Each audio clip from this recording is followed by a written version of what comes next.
Okay, we see that it's at the top of the hour, so we are going to go ahead and get started. Good afternoon or good morning, depending on where you are. Thank you so much for joining us. We're broadcasting live from Capture Higher Education headquarters in Louisville, Kentucky. My name is Tom Golden, and I'm the Vice President of Data Science here at Capture Higher Ed, and I'm joined by two of my wonderful colleagues who I'll introduce in just a minute. But you are joining us for the webinar on the future of financial aid forecasting, how to optimize yield, increase revenue, and stay within budget. We are so honored to have you join us today. Capture Higher Ed is focused on data and technology as a way to solve the most intractable enrollment problems. And when you look at financial aid, we are certainly in a very new space, particularly in this post PPY world. And what we want to be able to talk about today is how can enrollment management and financial aid, more specifically, be able to take some of the best that's out there in technology and data to really tackle these really tough problems. We want to hear from you throughout this webinar. You can do that in two major ways. One is directly within the GoToWebinar app. If you have not used this platform before, there is a question bar that you can submit right there on the, usually it shows up in the top right part of your screen. You can submit that at any time, and we will jump in and try to answer that question as quickly as we can. Of course, there is a time at the end for questions, but we really don't want to wait until then. If you've got a question, please let us know. You can also ask a question via Twitter, and our hashtag that we'll be using, and you'll see it at the very bottom of every slide, is hashtag FinAidPredict. So we certainly want to hear from you. So with that, I want to introduce our two presenters. First is Dr. Brad Weiner, who is our Director of Data Science and has spent 14 years in higher education, most recently at the University of Minnesota, where he served as a key researcher on the role of aiding strategy for retention, financial aid, and a variety of different institutional factors. We're also joined today by Amanda Scott, who serves as our Senior Director of Advisory Services, and she leads our strategy development team, which helps our nearly 50 Capture partners get the most out of the tools that we build. She has 11 years of service in higher education, including as Director of Financial Aid at Mars Hill University. So without further delay, I'm going to hand it right over to them. Thanks so much, Tom.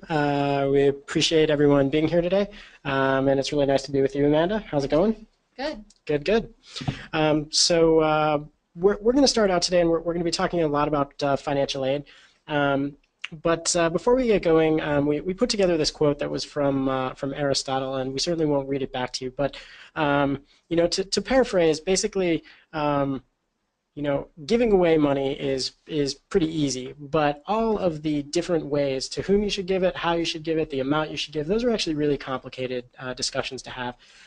And that is across any industry that charges any amount of money for anything. But it is a particularly pressing challenge for higher education, which has to not only set tuition, but it has to allocate aid to allow students from different backgrounds to be able to access higher education in the first place, but also to allow for your institution to price your particular seats appropriately. And so we're going to move right into this, and we're going to begin by talking about some of the challenges in terms of predicting financial aid, which is what we're really here to discuss with you today. So from the seat of a financial aid director, there are a couple of main challenges that I face, and I know that a lot of you are facing with your own financial aid. And the first one is at the group level. You're sending out a message in a bottle, essentially. You print out all these award letters or you email them, however you get them to the students, and you're sending them out, hundreds or even thousands of them, but you're really unsure as to which of those students are going to accept that aid that you're sending out. And with that comes the question of, like, what is the discount rate going to be? What is the total projected net tuition revenue going to look like? Because you don't know with those students that have award letters in front of them what their likelihood of accepting that offer is looking like. And I remember associated with this, my president used to ask me, how much is unfunded aid going to drop before the class comes in?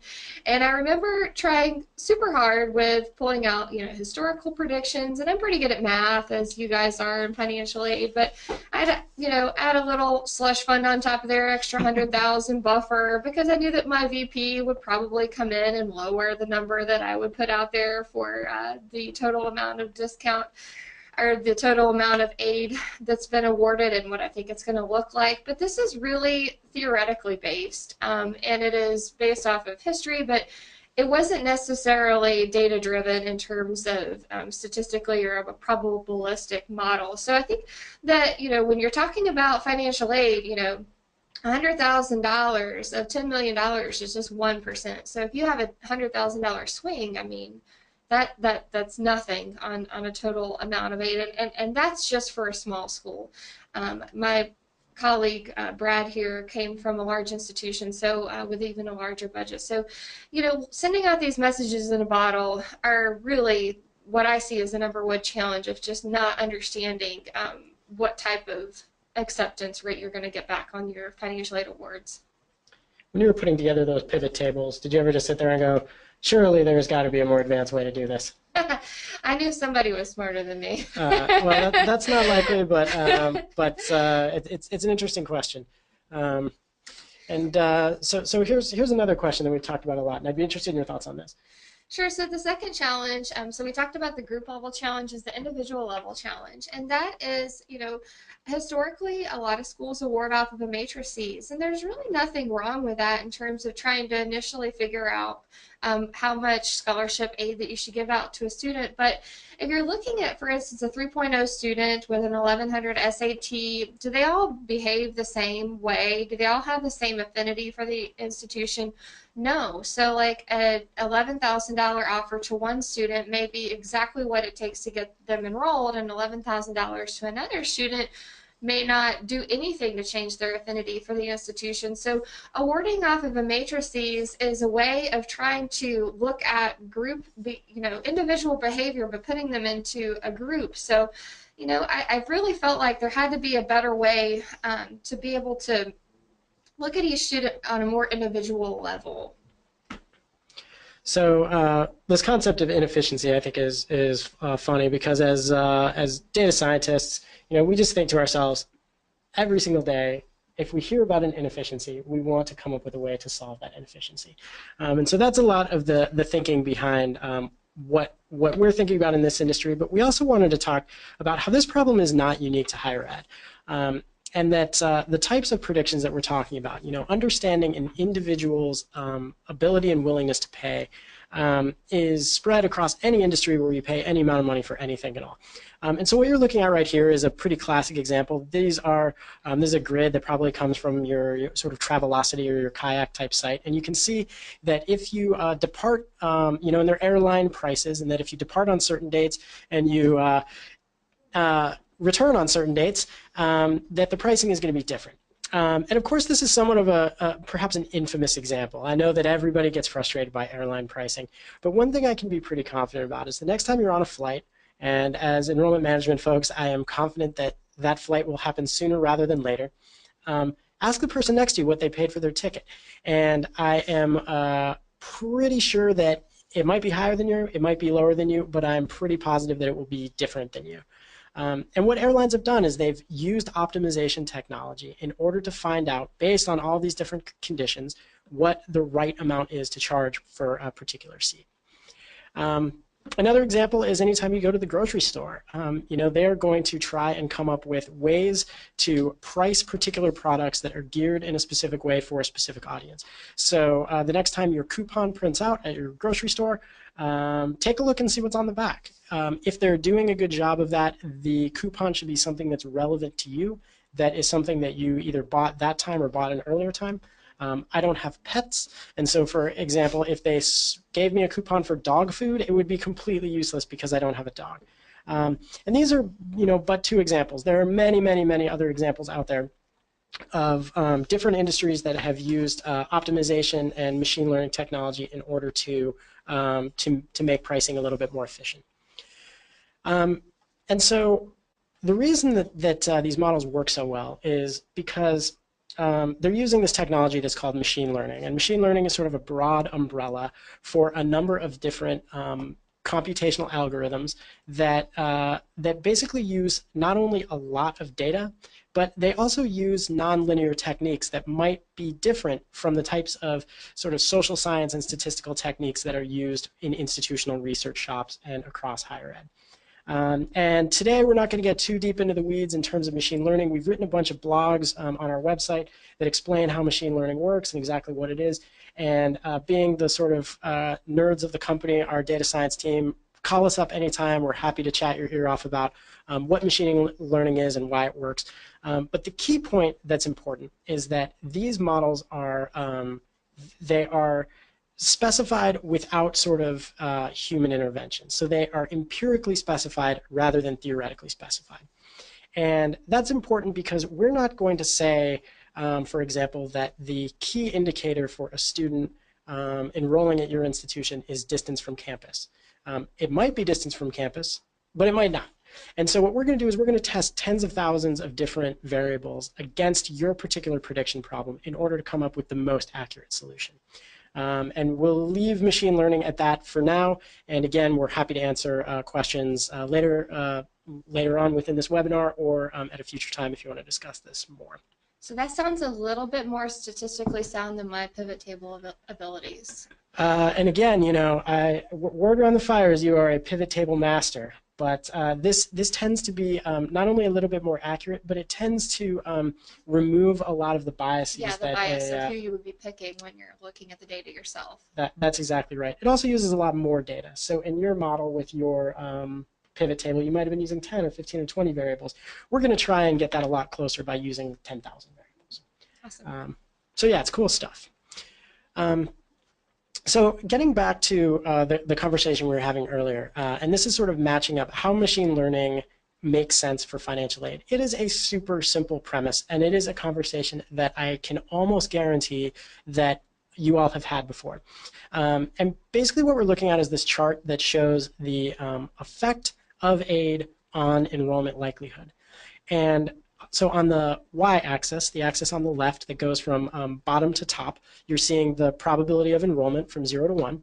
On the x-axis, the one that goes from left to right along the bottom, is the total amount of aid per student that you're going to need to award in order to get that particular kid. And put very simply, there are going to be students at the top who are going to enroll no matter what. They are so excited about your institution. Mom, dad went there. They have family connections. They love the team. They've been on campus as a kid. They are really stoked to go to your institution. And on the opposite end, there are people who probably, no matter how great your academic and co-curricular offerings are just not going to show up for whatever reason. And the premise of the tool that we've built is that there are going to be students who are in the middle. And those are students who might be interested in enrolling, but the factor that is going to make the difference for them is going to be financial aid. And those are students for whom you could add some financial aid and leverage that aid amount in order to encourage them to enroll. And so what is this tool named, Brad? That is a great question.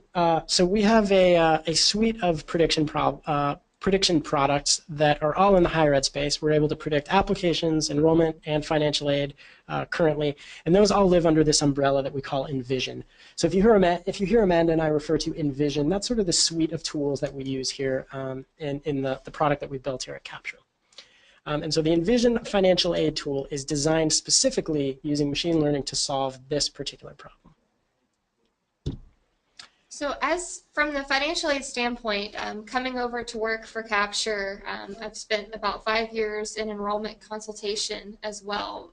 What I really loved about Capture when I came here was the focus on data and technology and using the tool of Envision to be able to work in each of these areas in a smarter way to do your search, a smarter way to work in your financial aid. And we're just going to talk through a couple of the primary benefits of treating your aid differently through the Envision software platform that we provide. And the first couple of things to talk about is looking at those initial challenges of the individual and the group level predictions. So Brad's going to talk to us a little bit about how the adjustment in students at the individual level looks like. Absolutely. So before we continue on this, we also want to remind everyone that you're welcome to ask us questions. No matter how spicy, you can ask those within the GoToWebinar window. You can also tweet at us using the hashtag FinAidPredict, F-I-N-A-I-D predict. So carrying on with what Amanda just suggested, what you're looking at right now is you're basically looking at a bar chart, and the bar chart is showing at the sort of at the individual level the number of students that you might be interested in adjusting or decreasing their award. So you can adjust within this tool financial aid amounts both upward and downward. And so what we're looking at here is we're basically looking at one particular scenario in which the person who was interested in doing this work, they wanted to increase the amount of aid for 517 students and decrease the amount of aid for 387 students. And the output of that is something that Amanda will be addressing. So what I think is really interesting about the Envision tool is, from my experience in financial aid, is that you want to increase your enrollment. A lot of times you just kind of slather on more scholarships. Like, okay, well, let's give them $500 because, they're a local resident, or let's give them $1,000 more because of an honors scholarship that they competed in. So I think what's interesting here that I want to draw everybody's attention to is that you can both increase and decrease financial award offers to the student before they receive them, and knowing that it will not change or would only slightly change their propensity to enroll at the institution. Absolutely. So of course all of that kind of rolls up into the big picture of the total amount of aid in this slide here. That's correct. So in this particular scenario, what we found was that a perhaps more optimal way to award the aid was to add aid for 500 or so students that you saw in the earlier slide, and to decrease the amount of aid for a couple hundred students. And the overall sort of net impact of that was to increase by 8.7 million, but it also gave you a decrease of 1.68 million. And again, this is just the optimal awarding, and this is something that allows you to see how you could benefit on a number of different levels. So at the individual and the group level, a lot of times there's political pressures to increase a certain person's award because they're a sister of a trustee, or there's that certain person that you want to give the $500 to. On the individual level, it shows that you don't need to give them that money. That's not going to increase their likelihood to enroll here, as well as on the group impact, what it looks like on this chart. As if you remember from a couple slides ago, there are going to be some students who enroll no matter what. We're helping you find those students and make sure that you're awarding the right amount for those individuals. So one of the other components is the ability to leverage aid. The ability to give and take away aid is not something that is easily definable. So that's something that the Envision tool allows us to do. So we want to talk a little bit about that. So what you're looking at here, in terms of optimization, I think that what Amanda was sort of alluding to a moment ago is the idea that, you're always thinking you're adding, and you're always thinking that there are these trade-offs. And there's this natural sense within enrollment shops that the trade-offs are just implicit. That, okay, if you want to increase your enrollment or your yield, you have to spend more money. Conversely, if you want to decrease your discount rate, you have to spend less money. Those are just givens, and anybody who suggests otherwise is perhaps indicating that the world is flat. And what we're suggesting, and we've played around with this data quite a bit, is that using an optimal solution, you can have your cake and eat it too. And so using the scenario that we built out earlier, we're looking at 4 different measures, and yes, this is actually real, that in this situation we saw both on the orange bar in a 0.3% change in predicted enrollments. So we have an increased yield. We spent less money, which is the blue bar. So you see a 0.8% decrease in total aid. And then we also saw an increase in net tuition. And of course, an increase in net tuition necessarily means that you'll have a decrease in your discount rate. So in this situation, you got all of the benefits with none of the detriments. You increased your enrollment, spent less, and got more tuition all at the same time. And this isn't magic, and it isn't hocus pocus. This is simply us using a more complete statistical algorithm and a more comprehensive set of tools in order to make sure that you're optimizing your aid spend in the most appropriate way.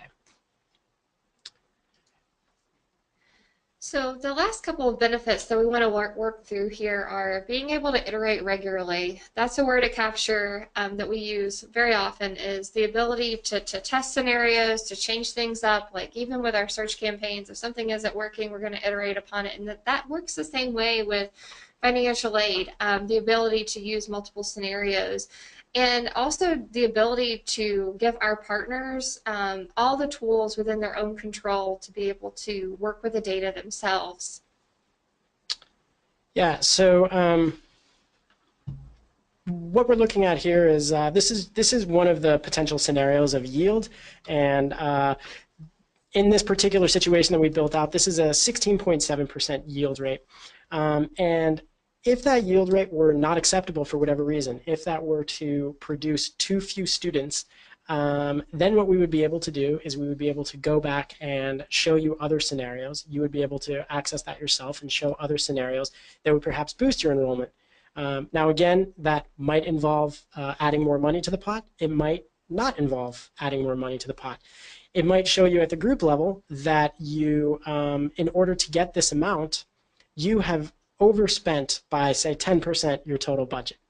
And that would allow you to go to your provost or your CFO or to whomever is responsible for that and be able to deliver that choice, which is, if you want this class, we are predicting that it is going to cost this much, and whether or not those trade-offs are going to be possible or whether or not those funds are going to be available. But one thing, I mean, to step back just a tiny little bit, I think we want to be extremely clear about the concept of prediction. And I know that this seems intuitive and it might seem elementary, but the idea of a prediction is that you are having access to information, you're having insights prior to those insights actually happening, prior to that situation actually going through. And everyone out there, I'm sure, is being like, yeah, dude, we know what a prediction is. That makes total sense. But we can run through these scenarios as many times as you want before the letters go out the door. So if you want to test what your financial aid spend will look like on a theoretical group of students, say 100 students, we can show you what that is. And then you don't like that outcome, you can try it on 120, or you can try it on 80, or you can try it on a different 100. We can run through any number of different different scenarios with you, and that's key to remember. The other thing that we always want to point out is that every institution might have a different sort of aid strategy and an aid philosophy. And so I know that perhaps there are people out there that come from need-blind institutions that for them, the idea that individually leveraging student aid is antithetical to your institutional philosophy. And we understand that and we respect that, and we know that every institution is in a different place. And so we offer the ability for you to adjust whatever it is you want to adjust. And we do sort of have a need-blind toggle that allows you to see some of the tools, for instance, the group level prediction, so you know where your budget's at, but not all of the tools so that you don't have access to the types of things that are sort of in violation of your institutional policies. So I have a kind of a test scenario that I would have loved to have run through this model when I was in the chair of a financial aid director. So I worked at a university where there was a scholarship program for the local 3 counties surrounding the institution. And this was back in the 80s and 90s and was a popular program, and it ended. But there was also a lot of throw around of whether or not we should bring this program back. But you can imagine what it would look like to have to go into all of the residents of those 3 counties and increase their financial aid or their institutional aid up to the cost of tuition, because you're like, well, I'm just going to blow my discount rate. if I do that. But what this would be able to show, if I could have awarded those potential students in kind of a pre-award fashion and then run it through the Envision software to be able to see, okay, what does it really do to the discount rate, because what's the propensity of that group to enroll and accept those offers, and then also is what is the net tuition revenue associated with those students once they do enroll at the institution. So I think that is an example where I definitely would have been able to use the rerunning of scenarios before you send the award letters out. That is a really good example. So in that situation, what ended up happening? Are you allowed to share? I don't think the program's come back yet. So someone ran through that scenario and decided that the trade-off wasn't worth it. It's scary to go in and put a large amount of aid out there, not knowing what it's going to do to the bottom line. So this allows you to play with those offers and then go ask for more money if you know it's going to give you a net revenue. I mean, then you should go ahead and do it. But you can also run it through there and be like, wow, that's a really bad idea. Let's not do that. That is going to be expensive. Let's do something different. Yeah. Understandable. And just as my friends here as data scientists, I love working with data as well, coming from the seat of a financial aid director. And so let's talk a little bit about what the data exports will look like as a benefit of the individual type of data. So this is a great point, and as a data nerd, I'm always curious. I always ask the question: do I get my data back, and what can I do with the raw data? And that's sort of a company philosophy around here. Your data is your data, and we always want to make sure that that is readily available for you. And so one of the benefits, obviously, is that you get a raw data file that at the individual student level shows you the amount of aid that you were originally proposing that student get, as well as any adjustments, and then a final offer. And so that's what you're looking at here. Basically what we've done is we've dummied up 10 records of data. The top 5 that are sort of in that peach color, I'm really colorblind, by the way, so my colleagues recommended me calling it peach, and I like that. Those students had aid increases. Those were students that were really interested in going in there, but we probably could have bumped up that propensity a lot for a little cost. And the students who are in green, the bottom 5 cases, those are students who were probably already going to enroll and were being over-awarded by some amount. And you can see those amounts in the aid increase and the aid decrease columns. So for the top student, we're recommending that student, rather than getting the original $6,900 that were going to be awarded by the institution, actually have that institution add 10 grand so that the total aid amount is $16,900. And then you see the final enrollment probability off to the side. The student at the very bottom, the 10th record, ID number 10, is a student who was being offered $31,715, and we were saying, you're probably about $300 over, so you should award a little bit less, and that won't decrease their aid amount too terribly much. So when you're looking at this, record by record, that means you could go in and increase or decrease each of these students' packages before they actually get them themselves. So I think that's what I like about the system, is that it's not just giving you the holistic projection, but it's giving you down to student ID, whatever the string of numbers is, and this is how much we suggest you increase their aid in order to increase their probability of enrolling. Absolutely. So as the financial aid person, my data friends here know that I like to be the devil's advocate and ask them way too many questions and have many hours of training on the tool to explain things to me because I want to know how it all works. So I'm going to kind of cue us up with a couple of questions that I had when I began working with Envision financial aid predictions. Let's hear them, Amanda. And of course, this is a good reminder to all of you out there that if you've got a question for us, we'd be happy to hear that. Please just type it into the GoToWebinar chat box, or feel free to tweet at us. Use the hashtag FineAidPrediction. and we're monitoring that and are happy to answer those questions. So hit me, Amanda. I'm ready. I'm ready for your tough questions. Sure. So the first question that you're going to ask is the one that everybody's tapping you about in the cafeteria and your president and on the elevator and in the hall is, what's this going to do to my discount rate? So I want to know within the tool specifically, like how this model is going to help me monitor my discount rate. That's a terrific question. And basically one of the outputs from this model is going to be your tuition discount rate. And so as you run through different scenarios and as you build out different increases or decreases, we're going to be able to show you what that tuition discount rate is for a particular group of students, for a particular iteration. And so as you move along, if you see that tuition discount rate ticking into an uncomfortable territory, sort of as we discussed earlier, what you would be able to do is you would be able to look at the makeup of that class and decide whether or not it's worth asking for more money in order to effectively achieve that class, or if some trade-offs need to be made in order to maintain a discount rate that is acceptable to your institution and your bosses. Yeah, so for instance, you could look at the tool and say, my institution is holding me to a 53% discount rate. So this is the predicted yield of how many students that we're going to bring in the door with a 53% discount rate. Or, have some modifications to your aid, perhaps increase your discount rate, but at the same time increase your net tuition revenue, and then perhaps bring in 40 more students. So I think that that's the beauty in the tool, is to be able to see all of those levers kind of together.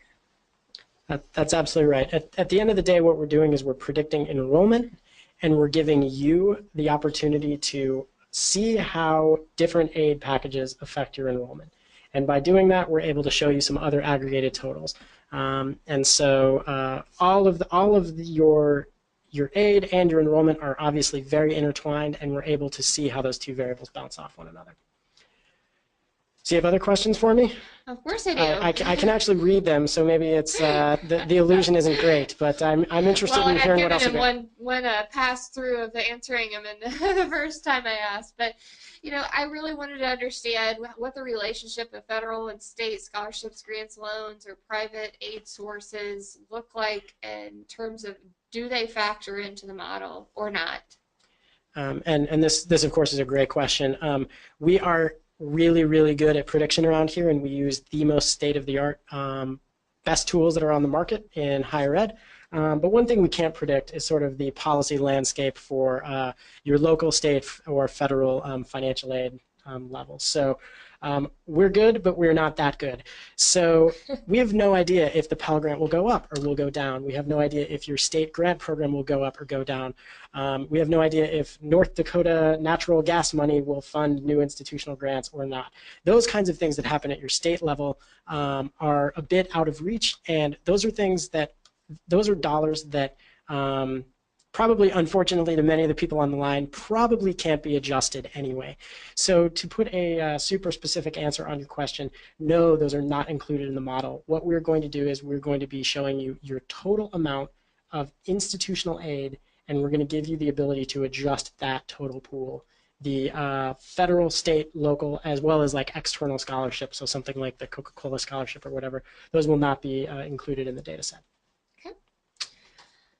And my last question was being able to log into the dashboard. It sounds like Envision is something that's a tool that the financial aid end user could go in and look at and toy with themselves with the scenarios or enrollment managers. Talk to me about access to being able to have live data.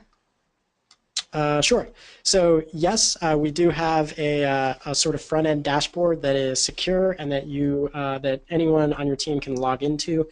And it gives you access to all of these different buttons and pulleys and levers and switches that you can see all of the different scenarios. And then from that scenario, you can save the information. So if ever you want to come back to a specific scenario, you can do that. And it also allows you to download the raw data that we showed you a moment ago. Now, for me, I'm a bit of a wonk, and these are kinds of things that are really cool. I'm guessing that there are going to be folks out there who are really, really stoked to do this themselves and have a blast doing it. and might cancel weekend plans in order to play with a bunch of enrollment scenarios. There are also folks out there who might not do that. And so even though you'll have access to that and access to the raw data, you will also have access to a tremendous team of folks here at Capture, both the data science team who can help you operate and work with the tool, as well as explain any of the math or the science or the data behind it. You'll also have access to the advisory services team, who are experienced higher ed consultants who know how to deploy these data into a strategy that works for your institution. We actually have a question that's come in through to GoToWebinar. So, question about the models and the predictions. Does it actually tell you who is going to enroll? An interesting question. So, a lot of the predictive models that are sort of out in the wild in the higher ed space are what are referred to as classification models, where it basically says this student is a yes and this student is a no. And our models don't work exactly like that. Ours are actually what are called probabilistic models. And what we're going to do is we're going to line up students based on their probability to do whatever outcome it is that we're predicting. In this case, the outcome that we're predicting is an enrollment. And so you wouldn't get an example of, is Johnny going to enroll? We're going to give you an answer that looks a little bit more, something more like, Johnny has a 0.43% chance of enrolling, but that being said, 0.43 is greater than everyone else in the entire distribution. So we're not going to say yes and no to that because we're probability folks, but we are going to say that Johnny is considerably more likely to enroll than everybody else who is ranked beneath him. And so it might be a nuanced and a technical response, but the answer is no. We are not going to classify. We are going to provide a probability. Are there any other questions you want answered now? All right. So I'm going to pass it over to Tom for a second. He's going to talk to you about sort of next steps and how to see more. And we're really appreciative that you've taken time today to join us. And what we want to be able to offer to you is a chance to sit down with us and talk through what you're working on, what you need help with.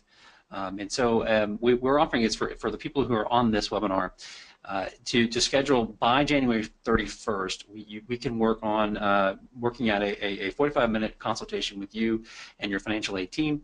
And we can review this approach. We can review what we do, what we've seen, some of the strategy discussions that you've heard today across different partners that we're doing this with, and kind of what are the realistic opportunities for us to maybe potentially work together. And for those who are really fast movers, the first 15 institutions who, from that meeting, work out a partnership, we're willing to lock in a discount that again is just for you who are on this webinar call.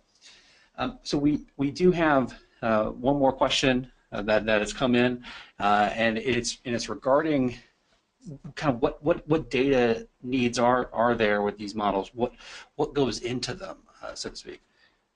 That is funny that you asked, because we actually have that question all sort of teed up. Do you want me to take that, or do you want to handle that? Yeah, you can. Okay, cool. So the way that machine learning models work is we're going to use several years of historical data, and we are going to make an estimate using a couple of years of historical data in order to make a prediction on a future year or a future outcome that we haven't seen yet. So what we're going to ask from any given partner, someone who's interested in working with the Envision suite of tools, is we're going to ask for 3 to 5 years of admitted student data. And then we're going to need the yield outcome. So we're going to need you to code 1 or 0, did this student actually enroll or not?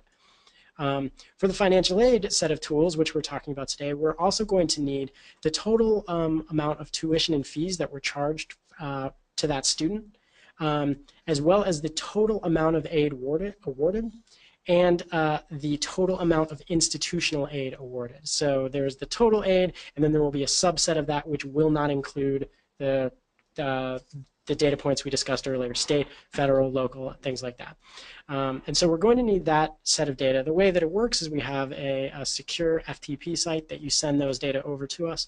We take a quick look to make sure that everything's in there and to make sure that everything is 4x4.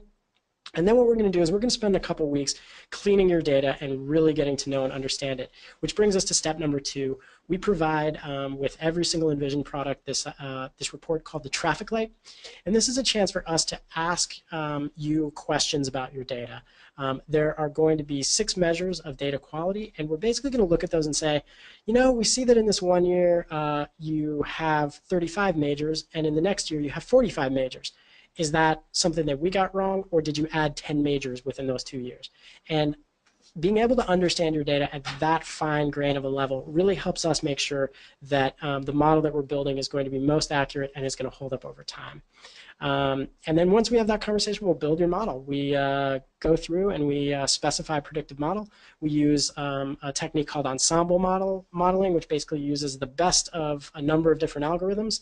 And then what we're going to do is we're going to build this model, and we are going to show you how accurate the model is and how well we did in terms of the prediction.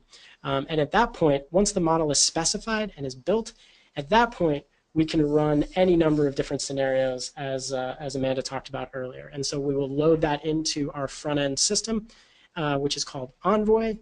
And from there, you'll be able to log in and play with it as much as you want and run any number of different scenarios of your model. So that's kind of the setup.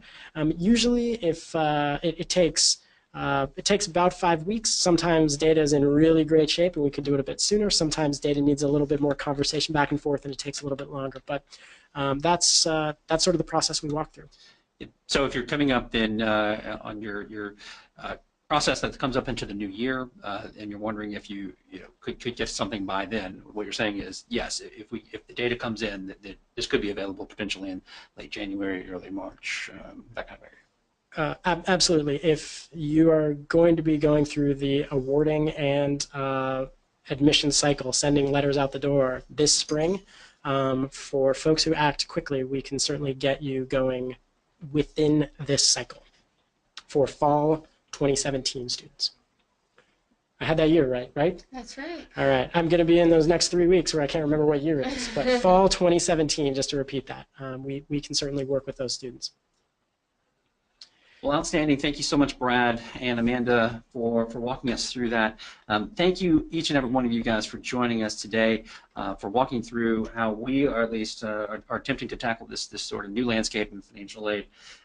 We're going to be sending out as a thank you recording to this webinar. We encourage you, please share that with your colleagues, share that with your presidents, share that with people that you work with and report to. And we're happy to certainly jump on the phone and jump on a consultation with those individuals as well. We also have a range of blogs, including if you want to walk through some of the more detail-y stuff that we did here, you can find out more about that. And Brad and I actually are hosts of a podcast called the Waitlist Podcast, and that's Wait, W-E-I-G-H-T. You can find it on iTunes and SoundCloud. Thank you guys so much for joining us, and have a great day and a great holiday season.